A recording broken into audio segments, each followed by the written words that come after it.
Welcome to the cuckoo land. Nothing makes sense anymore. You're not in control. You kinda never were, but you're even less in control now. What's going on with Android? Let's talk about it. There's this nefarious thing called Anti-Rollback Protection that OnePlus just quietly rolled out, was it like weeks or months ago, recently, and this completely bricks the ability to install custom ROMs on your phone. So if you would like to use some alternative OSs like Lineage OS or something else, then you are not able to do that when that kind of anti-rollback protection happens on these phones. The only purpose is for these companies to just control the environment in the name of security, which may be partially true, but on the whole, it's just that they can control people, especially in China. China and OnePlus is a Chinese company, and some time ago they fused with Oppo, and seems to be that everything is going downhill after the merge with Oppo. And after this, we have seen a lot of this kind of behavior. This recent thing with the anti-rollback protection, is it related to OnePlus new owner Oppo? More than likely. Was it an accident to put the anti-rollback protection ARB? No, you don't put it by accident, do you? Was it intentional then? Well, the natural answer is, and the only option to actually conclude here is yes. Was it meant to be left on, as it was? Well, if no one would have raised their voice, then naturally the conclusion is yes. Was it to test the waters? Was it to test how much resistance people would make after this kind of ARP protection would be put on? Almost certainly yes. Is this part of a general trend among the phone manufacturers? Absolutely yes. Will OnePlus do it again? Almost certainly yes.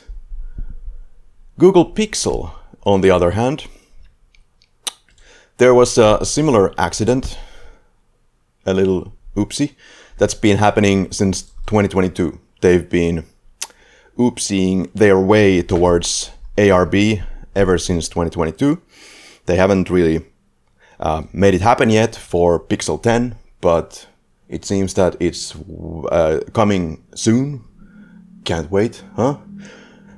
This would be a problem for custom ROMs such as Graphene OS, which currently relies completely on Google Pixel phones. But I guess that's gonna change at some point with the Motorola deal with Graphene OS. Anyway, as it stands now, completely reliant on Google Pixel phones, and this kind of a ARB would completely break Graphene OS, as my understanding goes. And Xiaomi has been doing something really naughty as well. They slowly suffocated their system. They limited first the bootloader unlock to one device per year, requiring approvals, waiting periods, and even quizzes to unlock your phone. Unlocking the phone, though, it may disable features such as payments and biometrics. So you're kind of partially bricking your phone if these are important things to you. And of course, inside China, for Chinese region, Xiaomi's unlocking is effectively impossible. How nice. Well, that's to be expected. Actually, there was a case.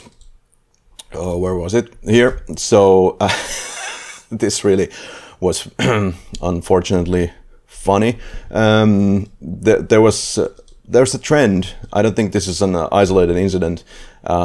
Somebody went to a Xiaomi repair shop, Xiaomi store, or where they fix these Xiaomi phones, and they are able to in the customer service to roll back the phones for some reason if needed.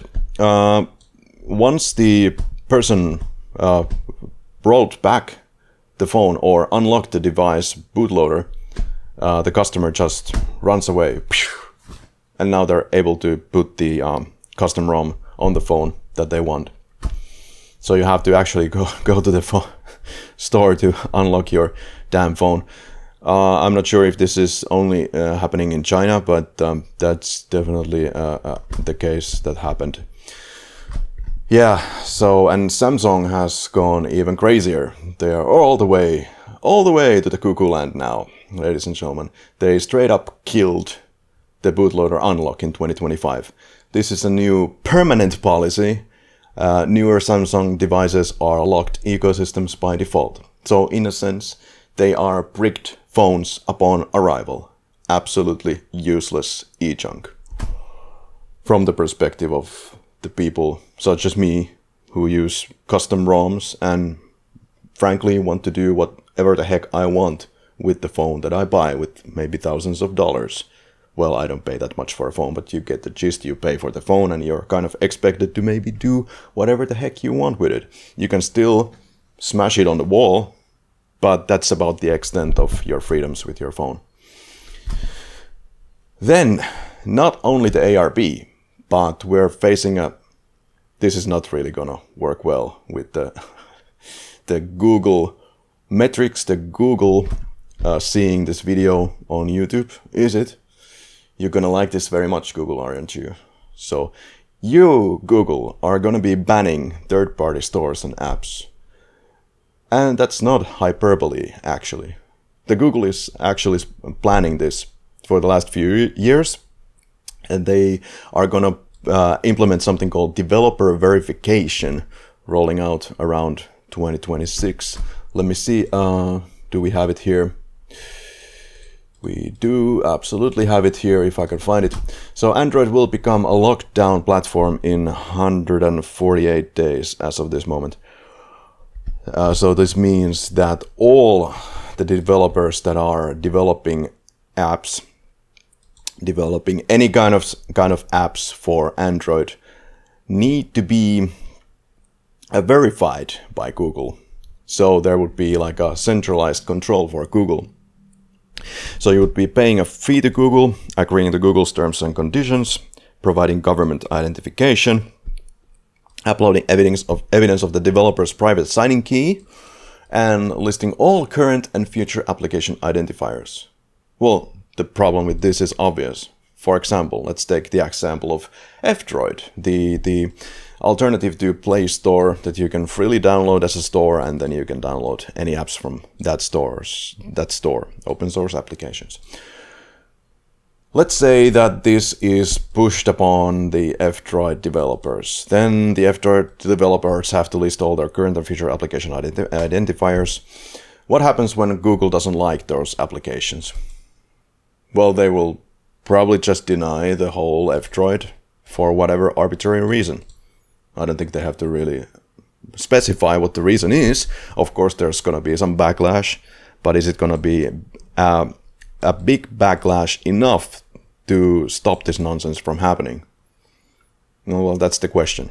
Well, as it stands now, 148 days to go, I guess there's something you can do about it as a developer, resist and refuse everyone, and then everyone else can make your voice heard. You can install F-Droid on your phone and provide feedback directly to Google using their Android Developer Verification Requirements Survey, make your voice heard on social media with blog posts, and all that jazz. So OnePlus rolled back the aforementioned ARB restriction. So now again, people are able to install custom ROMs. But how long will this last? Well, I'm not gonna wait and guess how long it's gonna last. In fact, I already installed Lineage OS on my OnePlus 13 phone before this nonsense goes haywire and off to the cuckoo land on the OnePlus side as well. So now they can't do that restriction anymore. I am locked into the firmware that I have. I suppose that firmware is never gonna change. Too bad, but at least I have the custom ROM that I want to use without all the Oxygen OS spying layer bullcrap that is on the phone. I also have a OnePlus 5T. This is already like almost a 10-year-old phone, but here it is rocking and using Lineage OS 22.2 with Android 15. Currently, the latest version for this is the Lineage OS 22.2, which has the Android 15. But sometimes the updates lag a little bit behind, so I'm expecting that it could be still the case that they're gonna release the Android 16 with the newer Lineage OS 2023 version somewhere down the line. Although this is getting a little older, and it's the oldest OnePlus phone that Lineage OS officially supports at the moment, so we'll see. But this is amazing.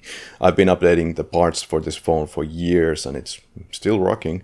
I haven't been very kind to it always, so I have replaced the screen like 3 times and everything, but it's beautiful to see that you don't have to throw it into the e-junk bin just yet. And with that said, please, everyone, save yourselves before it's too late. Go get Lineage OS or the custom ROM of your choice. And I think there are many good choices. There is that EOS that is gaining some traction recently, but I would go with what the Graphene OS folks have said about it. And they denounce that project. Basically, they are not supportive of it, and they believe there are many security holes that just should not exist. That being said, they haven't been too friendly towards Lineage OS as well, as far as memory serves. But Graphene OS is completely in its own league, security-wise. For the rest of you who don't have Google Pixel phones, go get Lineage OS immediately. And there's still plenty of phone models that are supported. Even those Samsung phones, there are some here that are supported.